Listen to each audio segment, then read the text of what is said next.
Locker Room, with all the sports news you need, live.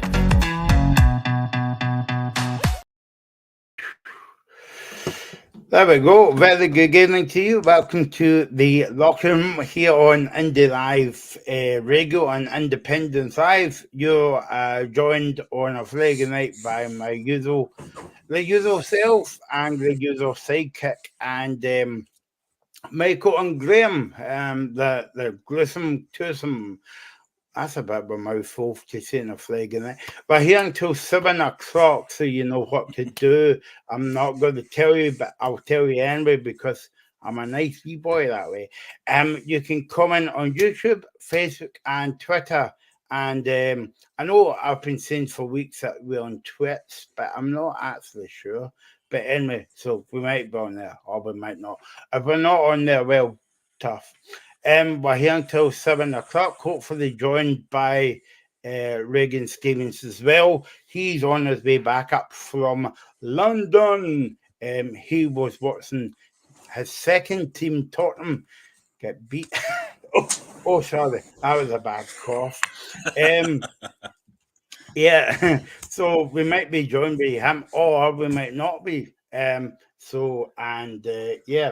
So busy week for the Locker Room because we're on at the next week as well for the European Games. Graham was hosting a brilliant show on Saturday night. It was that brilliant. I wasn't here.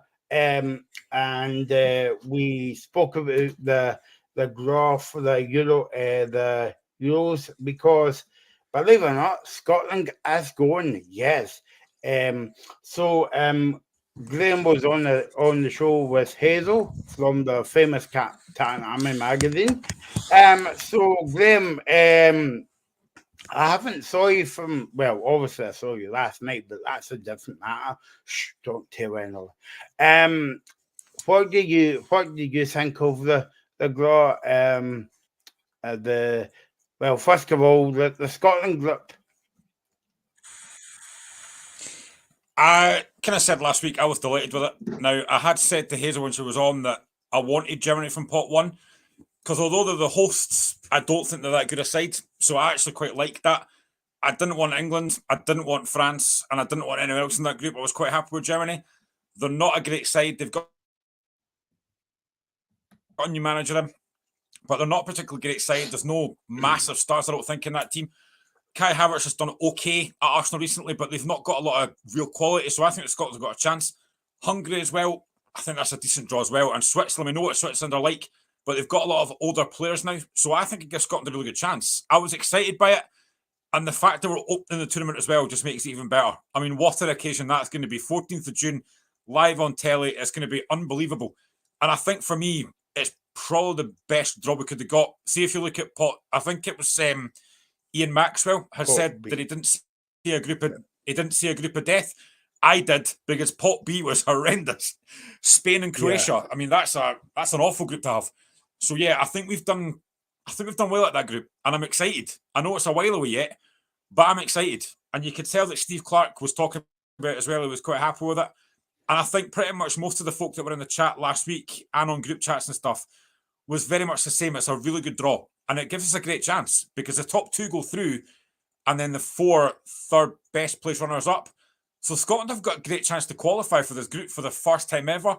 And I genuinely think we can do it. Now, obviously, I was on last week. You weren't. So now I can flip the question over to you. What did you think when that draw came out? Were you happy with it? I was happy, and obviously it was funny, Graham, because on the build-up to the draw, everybody was saying, we fancy Germany and all that, and who was the first team that came out? Germany. I don't know about you, I like the big mascot that came out as well. I thought that was pretty fun for a Saturday night. I thought that was my ex-girlfriend there in a costume. But anyway, let's move on from that. But yeah, it was quite exciting. But I said on Twitter after the draw that it's okay being there and it's okay qualifying, but we need to make history and do something now and get out of the group.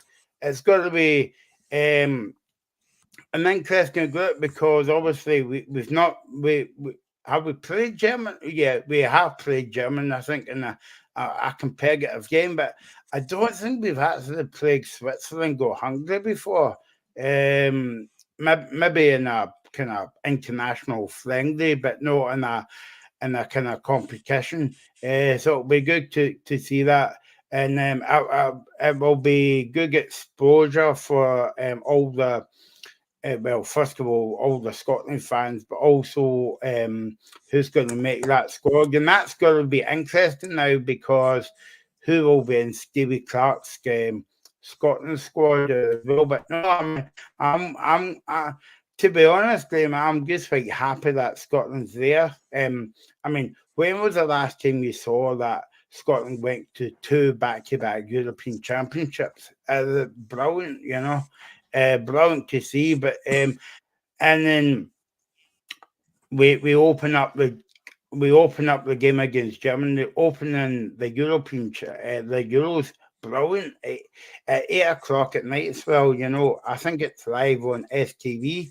But it's just brilliant to be there, and it's such a, you know, when you watch these kind of, I mean, I'll be quite honest with you, right? When these kind of draws come on the telly, like whether it's the World Cup or the Euros or whatever, I don't bother about them because Scotland's not there. But I watched it last week because we were going to the party, and I was like, oh yes, and I couldn't believe it, you know. I'm just delighted to be there, but we need to go and do something now, Graham. It would be brilliant to qualify for the next round of the Euros. It's going to be a tall order, but I was listening to Hazel last week, and she was no, not Hazel, Scott from the other podcast, the football podcast, and they said, well, if you look at the names, like who's in the German team and all that, and basically what I said to him was, you know, we don't have to look at the names, don't admire them, because if you admire them but beat already, you know, it's like a one-off game, you know, and you know what, you know, if we read the names off the bit of paper, we're beat already, basically. So we need to go into every game believing that we can win it. Not win the Euros, that'd be brilliant, but be basically getting out the group. Yeah, it'd be fantastic, and that will be the one that we'll want to try and get out the group, and there's no reason we can't get out of it. I genuinely think we've got a great chance without a group of players, and like you've said there, now it becomes about who gets on the plane. I think there'll be a lot of players in that squad that will definitely be there. There'll be other ones that might be thinking, right, I need to kind of work really hard now to get on that plane. Now, I've spoken about it last week, and I've said it numerous times before. For me, Shankland has to be on that plane. Yeah. Now, I think he's got quite a few months now to go. I'm hoping that he's still a Hearts player in January. That's always been my concern, that come January he might leave. Hope he doesn't. But Shankland right now is on that plane, and Jacob Brown's not. And Hazel said the same thing last week. Jacob Brown, for me, in that last game, did nothing to say that he should be on that squad. But then, of course, last week we were on air, he scored for Luton in the Premiership. So, but I genuinely think that a lot of the players will be on that plane already, barring injury. And it's a case of you want to be there now. You know, everyone's going to be working really hard to make sure that they're on that plane and that they're in Germany for that first game. And what an occasion that's going to be. You know, you go back to 1998 when Scotland hosted Brazil in the World Cup. That was unbelievable. You know, I said this to Hazel last week. I think that I remember I was working, but everyone got let home early to go watch the game. And what an occasion it was. And then, obviously, we go down early on through the header. And then that equaliser for John Collins was brilliant. Obviously lost the game, but the experience was amazing. And this will be even better, to be opening the tournament against a Germany team that, listen, by then they might have improved, but from what I've seen so far, they've not been great. And Scotland have played some big teams before. We've played Spain and we've beaten them. So there's no reason that Scotland can't go there and win. And like I said, I actually don't think we will need a lot of points to get out of that group, because I think teams will take points of each other. So we've got a great chance to qualify. And if we do, then again, it's just more history. And honestly, what a job Steve Clark's done. And I remember we talked about this a while ago, Michael. Remember we were on against Ireland when we got beat quite comfortably, Yeah. and we're all talking about Steve Clarke could be under pressure. What a job he's done since then, though. It's been unbelievable, and he thoroughly deserves it. And you think at the time as well, Graham, that if you look at the international windows, what is it, a week between every game? Each of the qualifying games, and then they go away to the parent club. So basically, what I'm trying to say is Stevie Clarke's assembled a good squad in a short space of time. He has, and I think again, there's been a lot of talk about potentially Harvey Barnes and Anthony Gordon, and there's another guy from Newcastle as well. I can't remember his name, but the question I would ask is, and don't get me wrong, they are very good players, but if they were to now say we want to play for Scotland, how's that going to affect the rest of the squad? Some of them might miss out because they might get on that plane having not played. I don't think that's very fair. No, I don't think it'll happen, if I'm honest. I don't think Anthony Gordon will come to Scotland. If there's anyone that might, I think it might be Harvey Barnes. But like I said, for me, he's going to have to work really hard to get in that squad if he picks Scotland. Livramento, that's the guy from Newcastle, Livramento. So it is great to have different options, but genuinely right now, I honestly think you could probably pick most of the squad that's going on that plane because most of them picks itself. Again, like I said, barring injuries, Andy Robertson's been injured for a while, but if he's fit, he's on the plane. Kieran Tierney, Callum McGregor, guys like that, they're all there. So it's going to be brilliant. And honestly, as a Scotland fan, watching Scotland run out on that pitch on the first day will be incredible. All of Scotland will be behind them. And how often have we said on the show, Michael, that how long did we say that international breaks we can't be bothered with? But now you're looking forward to these games. And now come the Euros, the build-up to that first game will be intense from the media, from us, from everybody. And it's going to be a great experience. And I can't wait for it. Good evening to Dave Smith. He's watching on YouTube. Good evening, Lags. And Gregor is watching on YouTube as well. We'll get to your game soon because you've got a big game against Ibrox, against Rangers tomorrow as well. So we'll get to your comments about the game tomorrow. Keep your comment coming in. We're here until 7 o'clock. But yeah, I mean, it's just brilliant to see Scotland getting a kind of European championships, and I think that.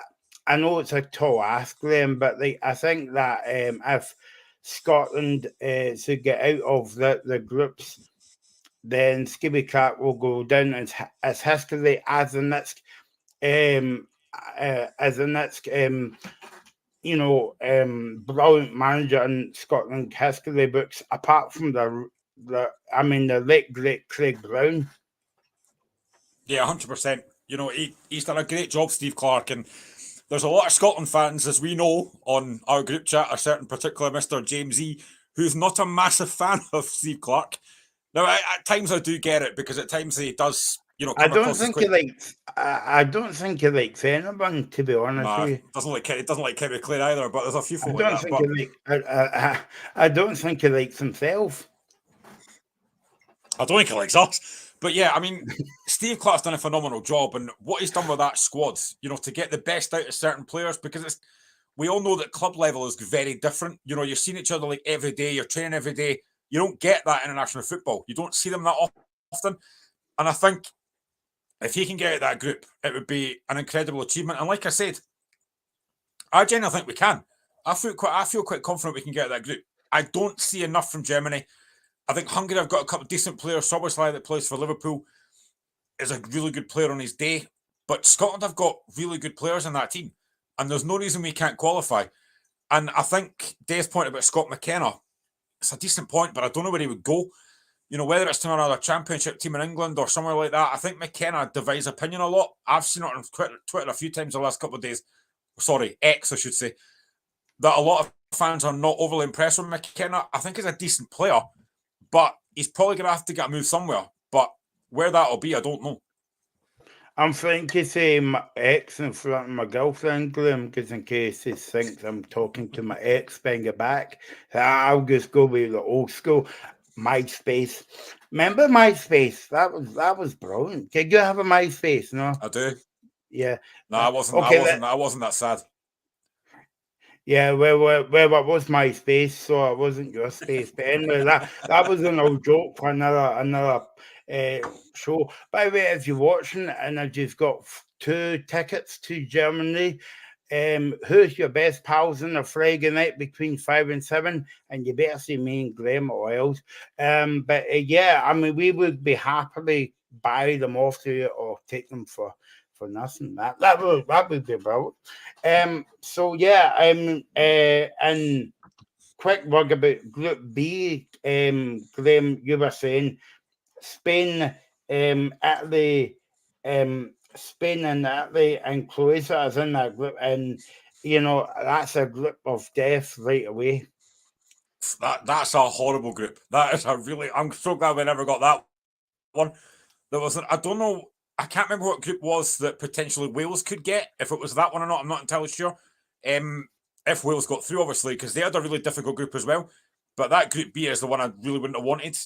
Looking at some of the comments here as well, Dave says McKenna's unwanted at Forest. He is. Ronan McLean, Shankland's the most natural striker Scotland has. He has to be included. Yeah. I completely agree with that. I've said that numerous times. Shankland is the most natural striker Scotland have. If you look at Che Adams and Lyndon Dykes, they both have their uses, but they're not clinical finishers, whereas Shankland does. I think there might be a chance. I know that he scored last week for Millwall. There might be a chance for Kevin Nisbet, but I don't see us taking 4 strikers. I might be wrong, but I just think for me, Shankland has to be in that squad. Dave said basically McKenna shifted at the door with Joe Worrell. As Lino says, evening gentlemen, just watching us getting ready, might not chat much. St Mirren on a slump. Oh, don't worry, we'll get to that shortly, mate. But yeah, I mean, I think that, you know, like it's Group B. When I saw that group come out, I thought, I'm so glad that's not us. Because I think Group A gives us a good chance, but Group B is definitely, for me, the group of death. I know I asked you this a few weeks ago, Graham, but I'll ask you again, actually.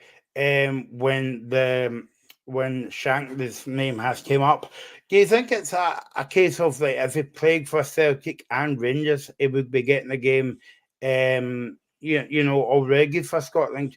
Or do you think it's because he's playing for, sorry, Graham, a lesser team, you know, outside of the kind of old firm fishbowl or whatever you want to call it, then he's not getting a sniff? I've said it before. If he was playing for one of the Glasgow 2, he would be starting for Scotland. Now, I've said it before. I like Steve Clarke. I like the job that he's done. But I think at times, I get his loyalty. I do get his loyalty because you're going to reward players that have done well for you. And Lyndon Dykes and Che Adams have done well for us. They've helped us qualify. But I want a striker that's going to score goals. And the thing is, a lot of folk don't see it as well. Shankland's all-round game is far better than folk think it is. His link-up play is really good. His hold-up play is really good. His awareness to bring folk into the play, and he scores goals. For me, he's got all of the attributes for me, and he should be starting for Scotland.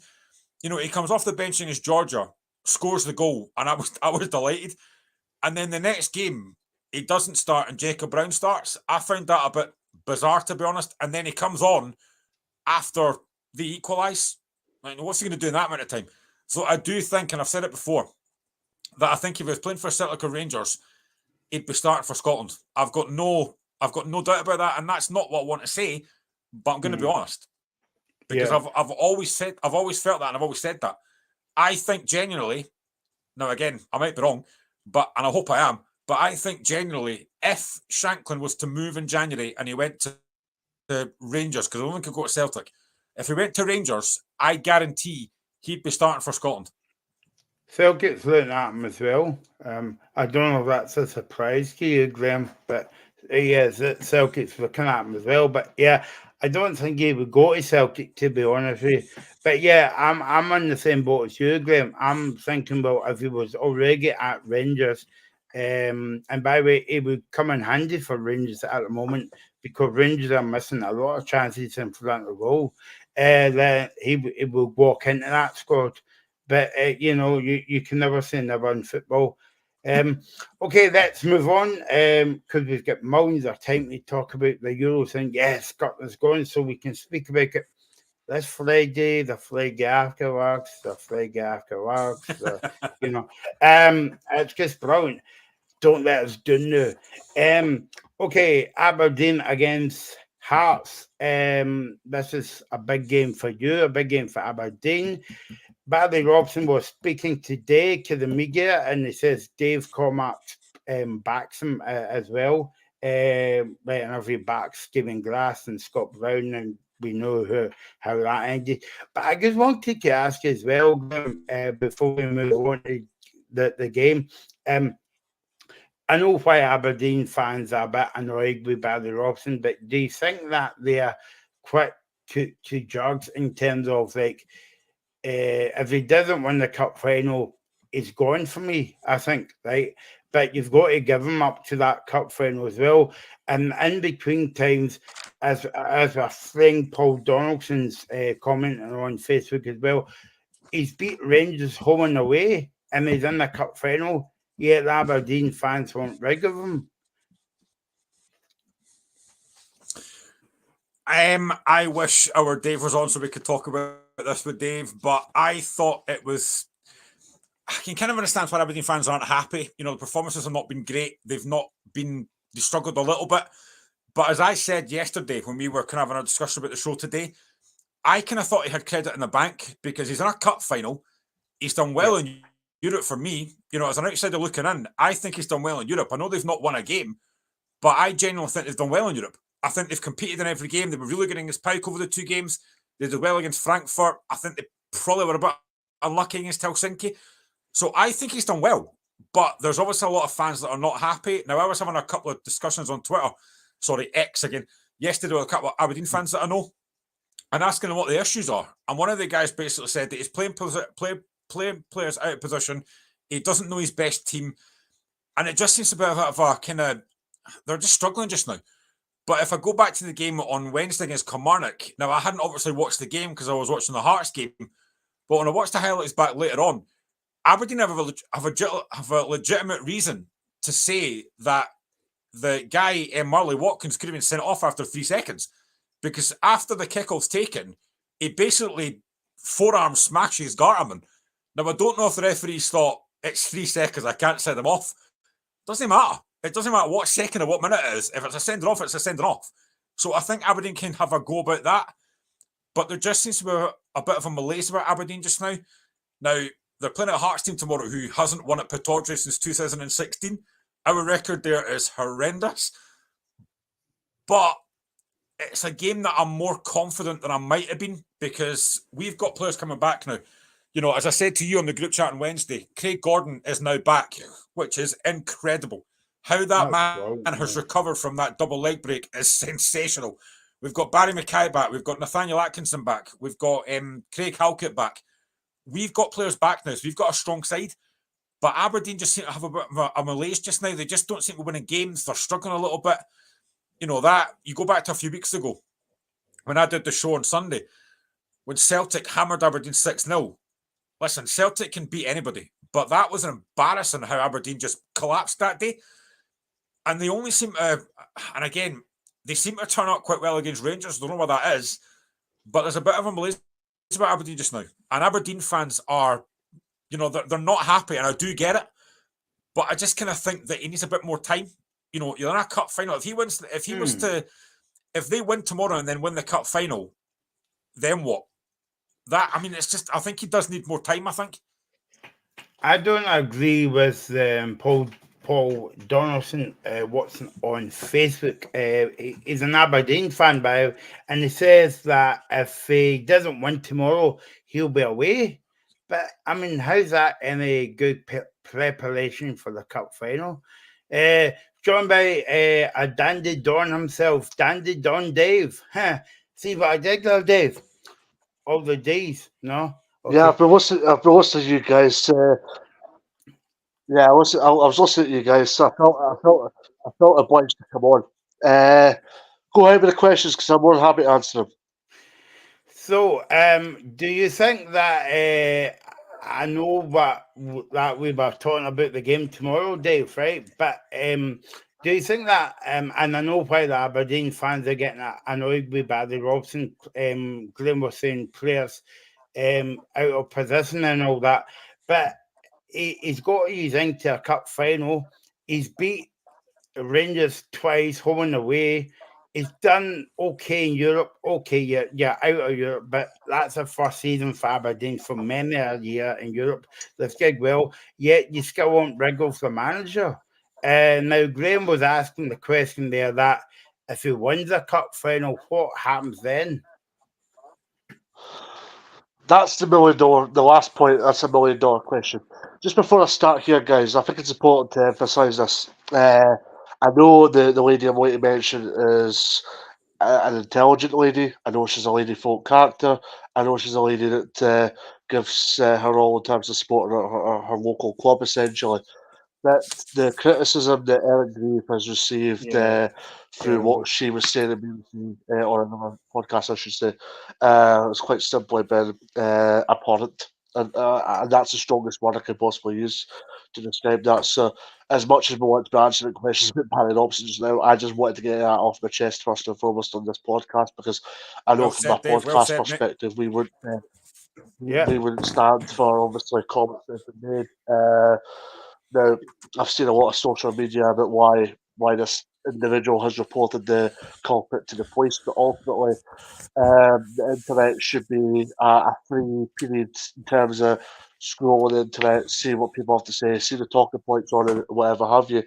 So, Eric Grieve, if you're listening, I hope all is well. And yeah, if you ever want to chat, or if you want to come in here for that precise matter, you're more than welcome to come on. But in terms of your question, in terms of Barry Robson, I know Paul Dawes is obviously commenting on Facebook here.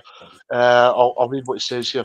If we weren't in the League Cup final, he'd already be out. I don't think Dave Cormack will sack him before the Cup final. But if we lose tomorrow, I expect the call for Barry's. Well, there we go. It's up there. And he also says, "This is the $1 million question that I've got with Paul's bottom statement that we'll get onto in a minute. There's been a lack of clarity from an Aberdeen perspective. Where's Vicente Bajur at the moment? Where is he? Shaden Morris. Aye, Shaden. I wasn't at the game on Wednesday, just to clarify, but I know, having seen things on social media, that Shaden Morris had said on the match programme note about how Vicente Bajur's one of the best trainers at Aberdeen, yet he's hardly getting a sniffing, which is fascinating. It is extremely fascinating to hear that. Now, that Vicente thing reminds me about Christian Ramirez and how that was dealt with, and the fact that Ramirez obviously it sounded as though he went AWOL, and then he had that interview with red tinted glasses, and he basically cleared the air with the fans and gave the fans total transparency over what actually had happened. And I hope the same situation doesn't happen again. I'm not going to lie to you on that front. But let's go on to the present. In terms of Robson, I think Aberdeen fans would be a lot more on side if he was playing a good brand of football, but ultimately came up short. But it's not been that. The performances haven't been good enough. The product in the park hasn't been good enough. When I say product in the park, I mean in terms of performances. I mean in terms of the way the team plays. Aberdeen's got a lot of potential on the park. Leighton Clarkson, for me, hasn't been playing in the correct position for Aberdeen this season. He reminds me of Dylan Levitt when he was at Dundee United a little bit, when he played that essentially like number 10 role, and he got a lot of joy out of that. Leighton Clarkson should be doing exactly the same for me.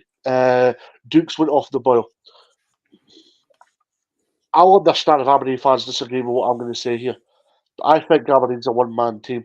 I think Aberdeen's a one-man team at this precise moment in time. I'm happy to be proved wrong in that regard over the next 9 days. But I think Aberdeen's a one-man team at the moment in Miovski. Just because we're offering very little. Wednesday night was a prime example. No cohesion, no identity, and a lack of leaders within the team. And that's concerning and worrying, considering Jenny, Roos, McDonald, who else? Miovski to a certain extent as well. So that is extremely worrying. But where has it all started for Robson? I hear you ask. Like, why is he under pressure? Why is there calls for him to go? Probably multiple things. First and foremost, the fact that Aberdeen are 11th springs to mind. I mean, you know as people that whenever a club as big as Aberdeen, a club as big as Hearts are in the bottom 2 or the bottom 3 of the Premiership, your managers are ultimately under pressure immediately. And that's exactly how it's proved to be with Robson in this case. Levine, if you remember, Graham was under pressure 4 years ago for how it all unfolded at Hearts, and then he ultimately got his jotters for the way that all unfolded. And yeah, there's been some disappointing results. There's been a few 0-0s. There's been a whack of goals on the goal front. There's been a few times where we've had poor performances defensively. I think Kilmarnock was the start of the road. I'm happy to be proved wrong, right? But I think Kilmarnock was the start of it because Kilmarnock was when the knife really got out because poor performance. I know we're in Europe on the Thursday, but yeah, poor performance. And let's be honest, apart from that 1-1 draw against Rangers where we did turn up, Chris Boyd, hint, hint. Yeah, apart from that, we've had fairly games where we've been inadequate. And that's not good enough for a club like Aberdeen. And that's where Aberdeen are quite simply behind it and nothing just now. Now, next question. Does he get the cup final? I think he should get the cup final. I think tomorrow has a massive part to play in that. I think people are going to go and say it's harsh if Robson gets let go on Sunday morning after a 4-0 defeat or 3-0 defeat to Hearts tomorrow. And I'm not saying that'll happen, by the way, but it potentially could. But then people are quick to forget about what happened with Jack Ross a few years ago at Hibs when they had a poor performance against Livingston and got dismissed, 10 days before the cup final. So, yeah, there's that token to as well. What if he wins the cup final? Here, ask $1 million question here. If he wins the cup final, he reminds me of Robbie Nielsen in many ways. He's a manager that gets praised for what he's done at a club. He's also going to be a manager and a coach that's going to get remembered for playing the most dull and unattractive football possible, which means the fans are. He's not going to win any popularity contests. That's where I'm at with the whole thing just now. Dave, I'm looking at the Aberdeen. I was just going to say, I'm looking at the Aberdeen fixtures. Obviously, tomorrow they play Hearts. Then they've got Frankfurt. Then they've got Rangers in the cup final. They've got Livingston at home, Dundee away, Motherwell at home, St Mirren at home, and then Ross County away before the winter break. I mean, what does... Obviously, I don't know because I'm not an Aberdeen fan, but what does Robson have to do to change this around? I mean, you've just said there, Dave, and I agree with you. You've just said there that Aberdeen are a one-man team. I mean, I think Sokka's a decent player. I thought he looked good against Aberdeen. I'm a massive fan of Clarkson. I've said that before. I think Shin is a good player. What does Robson need to do to kind of change this round? You mentioned all the games there, Graham. If that Dundee, what was it you said? Dundee, Motherwell, St Mirren, and Ross County, was it? Yeah. If he doesn't win, if he doesn't get, I would say 9 points out of those games, I think he's under pressure. Because that's 4 wins. I don't want to go into Aaron Grieve hype train here, but Aaron Grieve said exactly similar to what I said on another podcast yesterday. And with all due respect to the other sides involved, you're looking at that as 9 points, or looking to get at least 9 points. Take St Mirren out of the equation here. That's Dundee, Livingston, that's 3 sides. Take St Mirren out of the equation here. That's 3 sides that are expected to probably be in the bottom 4 this season. But Dundee's done well. Livingston obviously not doing as well. Ross County started to pull a drift, but that's 3 sides that you're expected to be near the bottom half of the table. So, yeah, I think that's a crucial period as far as Aberdeen is concerned. But the priorities now, we need a result tomorrow. There's no getting away from it. Frankfurt, I think, is a bit of an irrelevant game. Why I say irrelevant? Because yeah, it's big financially for the club, but exactly the same time, I'd be a massive advocate if Robson played teenagers on Thursday night. Just because obviously your priority is the cup final. As players, you ultimately want to get remembered for having success. You don't want to get remembered for getting pumped 6-0 by Frankfurt, and that's where I think the priority has to be set as far as I'm concerned. But yeah, I think if Robson wins that cup final against Rangers, I think the tide changes amongst many Aberdeen sports. But like I said to you guys, Graham and Michael, I think even if Robson wins that cup final, I don't think he'll be winning any popularity contests in Old Aberdeen anytime soon. I mean, it's a shame, right enough, because obviously, uh, football's a big business as well. But when you put it like that, Dave, like I never actually thought about it like that. Aberdeen should never be in the bottom six, and they should never be knocked out of the League Cup so early. I, what am I saying there? The League Cup. Just ignore that comment there. That was a figment of your imagination there. But no, Aberdeen should never be in the bottom six, no matter beginning of the season, the middle part of the season, or the end of the season.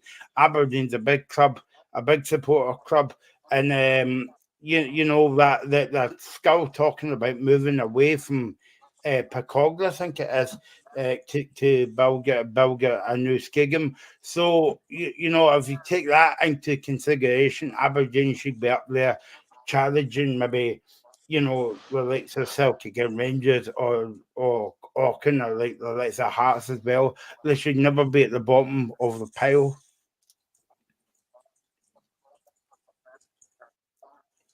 Uh, You're right, but I'm going to slightly disagree with you. Why I slightly disagree with you is because look at how the Premiership has unfolded in the last 10 years. We've seen Hibs go down, we've seen Hearts go down, we've seen Dundee United go down twice, arguably as big a clubs as Aberdeen. You look at Hearts. I mean, Hearts went down twice. I just remembered, and yeah, I know the first time was more due to administration issues, but yeah, it shows that if you go in a period of disarray, or if things do culminate one after another in such a negative manner, it does affect your season. Aberdeen, my honest opinion, were close to go down a couple of seasons ago. Had it not been for, trying to remember who went down now, or was it Hamilton that went down? No, it was the season after Hamilton. I forgot who went down 2 seasons ago now. I'll come back to me. I'll come back to me. But yeah, they were close then. And then now they're under pressure. I mean, St Johnstone are picking up. Livingston are due a win. Motherwell are due a win. I was doing a programme called yesterday, and I was saying in that programme called, I fear the worst. I fear we're still going to get worse before we get better. And I'm not trying to be a bit funny here. I'm just being properly frank with people. I think we're going to get worse before we get better. Well, was it not Dundee United, Dave?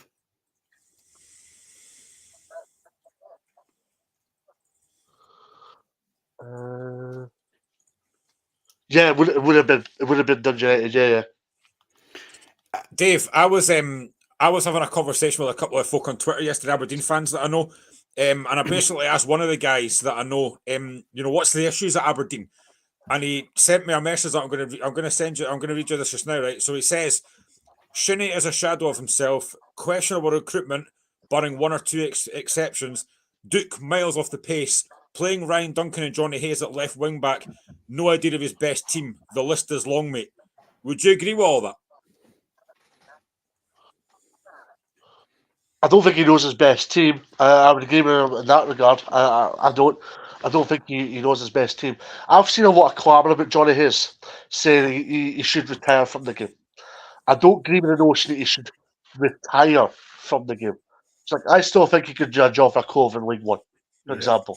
I still think he could do a job in the game. Right? You look at guys like Shea Logan, completely out of the Aberdeen picture 3 years ago. Then he goes and signs for Cove 2 years ago. He signs for Cove 2 years ago and is arguably one of the better players in League One.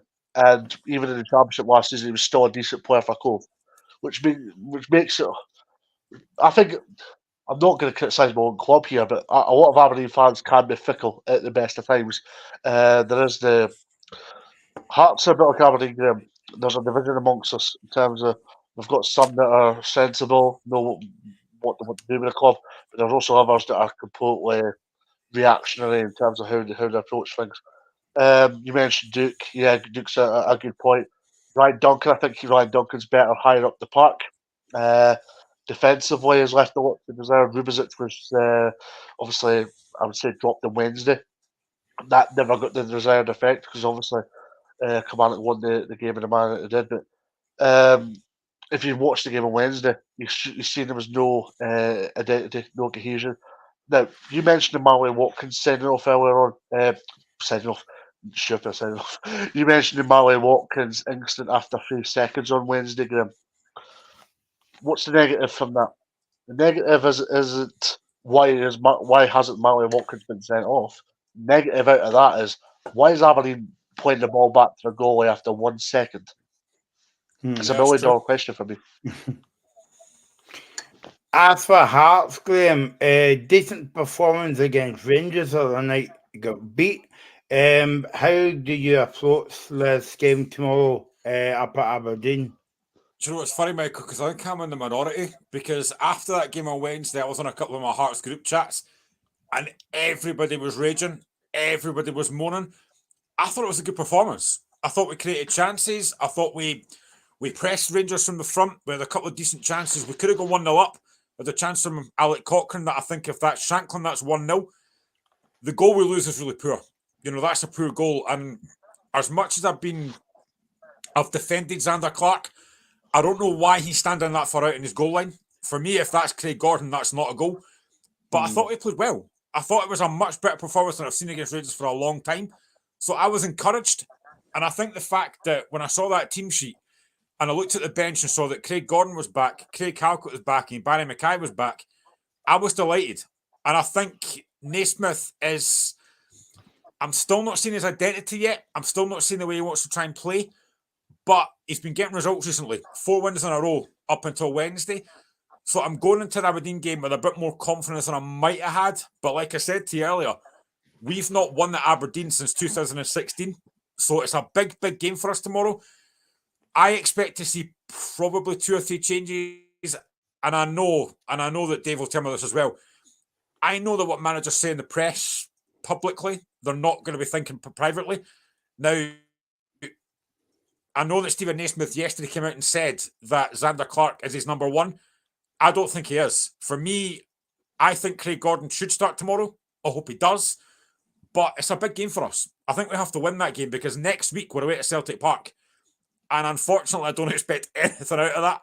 So tomorrow's a big game. We can put pressure on Aberdeen tomorrow.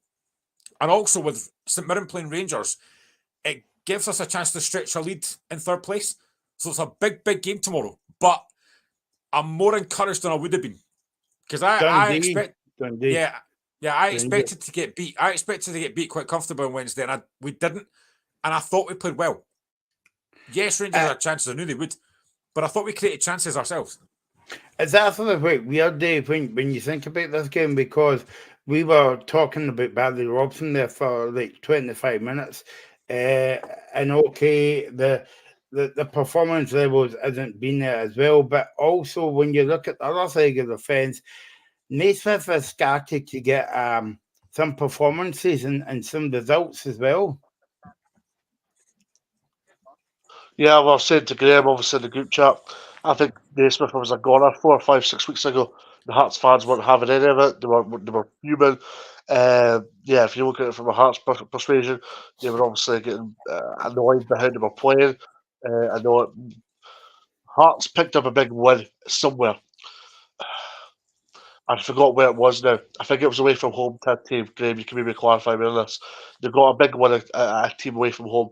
And I remember a lot of people saying back there it was a massive game for Naismith. If he doesn't win this, he goes. And look what they've done now. They've won and kept clean sheets. They've won and won games in the mixture ways by 1 goal. They've won it by maybe 2 or 3 goals. Also, I don't.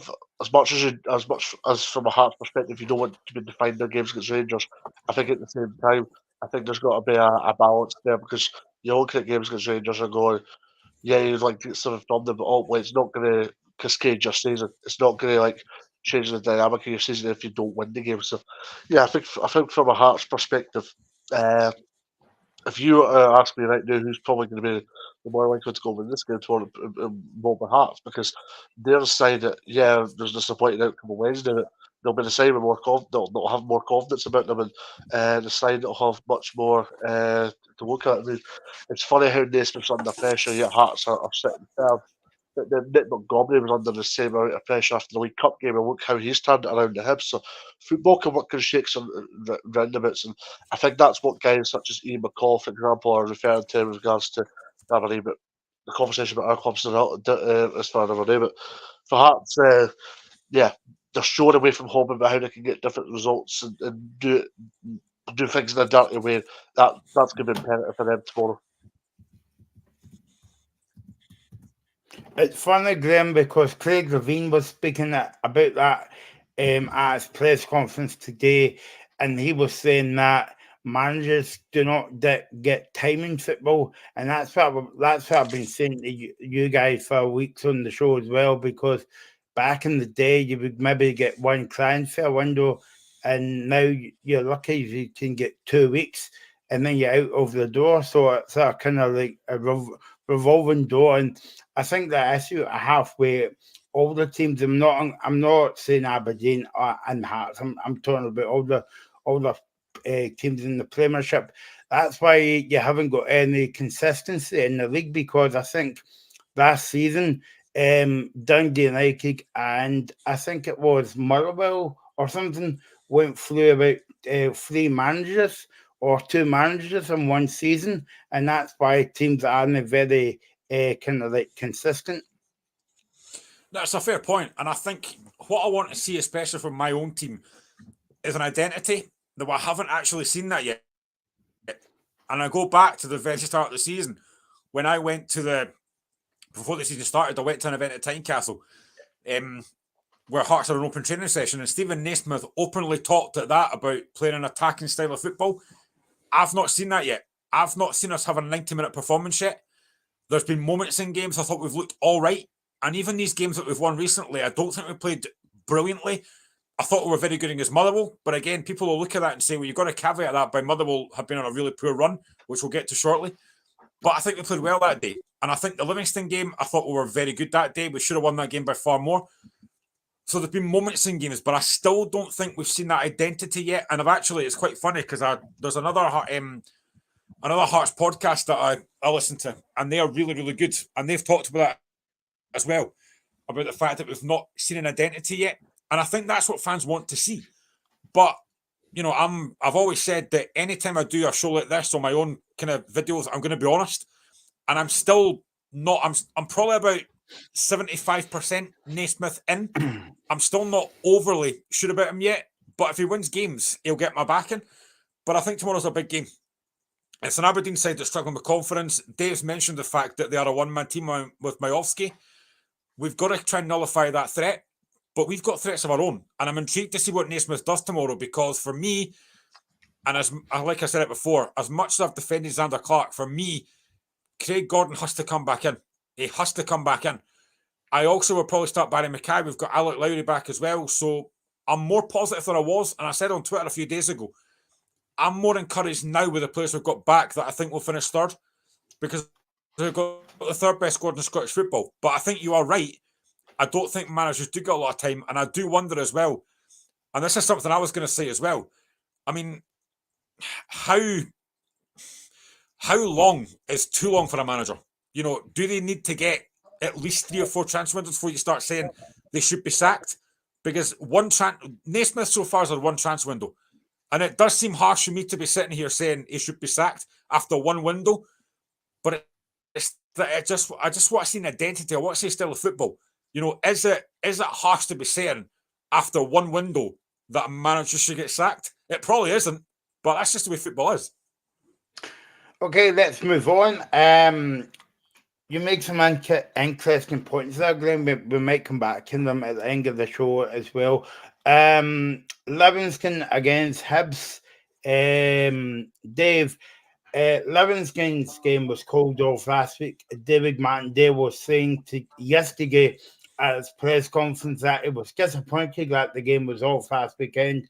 I don't know when the game will be played, possibly in the new year. And now this is an interesting bit, Dave, right? He spent most of his press conference not speaking about financials, surprisingly enough. He spoke about not having an artificial park, right? Now, it would be interesting what you guys take on this is, but he says, ideally, we would like the game to be played on a grass park. So your comments on that, please. Also, he says, Nick Montgomery has did a good job since he's went in there. And Nick Montgomery said about the game tomorrow. It's going to be a tough game, but we're going to go there and looking for the win. Before we go on to Hibs, Dave, let's speak about David Martindale's comments about the artificial surfers.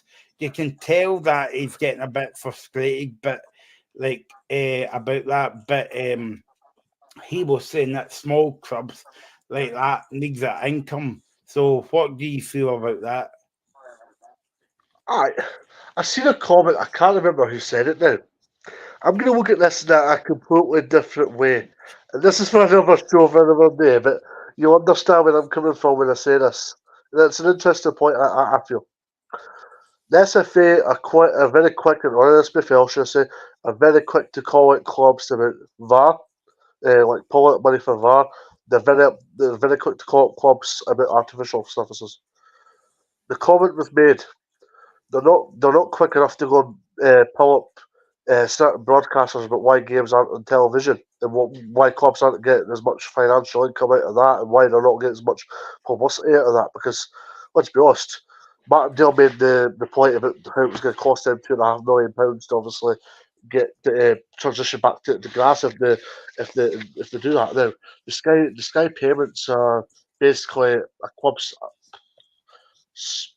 wages for 6 months essentially. That's essentially what the income is per club for Sky Sports, to my understanding. Now, I'm being a bit proactive here and jumping a bridge, and I agree with Stephen Robinson, what he said in his special today, because Stephen Robinson made the point about obviously how he doesn't like artificial pitches. And I think it's a very good point that Robin has made, because it obviously cuts open the debate. So I think from that perspective, I think it puts Lovey in particular under pressure. Camargo obviously made the move that they've had to go and make, but excuse me. But no, I think Martindale is just clutching at straws a little bit, because he knows how much pressure Livingston directors will be under, especially with everything that they've had to go through in the last 2 years with COVID and VAR and all that. And let's be honest, there's more coming out, and cost of living crisis as well, by the way. There's more coming out in the club than there is coming in. And that's frustrating for any football club or any football club director, because it puts you under pressure 24/7. Graham, we always talk about this every week when we talk about Livingston, and I'm sorry, Livingston fans, if you're watching, but Hibs, according to Mick Montgomery, Hibs are taking a good support there tomorrow. So again, it feels like, well, to me, it feels like another away game for Livingston. Yeah, and it's one of the things I know I spoke about in the past, and it's disappointing, because I've always said that for me, no home fan base should be outnumbered by the away fan base, but that's just the way it is. You know, unfortunately for Livingston, I've said it before, I love going to Livingston. It's a great wee stadium, it's a great wee ground, easy to get to for me, thankfully, and I think it's a shame they don't get the fan base that they should get. But it's a big game for Hibs tomorrow, because if results were to go the way tomorrow, they could be third. So that would be a fantastic achievement for Montgomery. Hopefully that's not the case. Hopefully Hearts have won by then. But it is a shame for Livingston. And I think David Martindale, for me now, sounds like he sounds quite defeated. I think before I would never have thought that.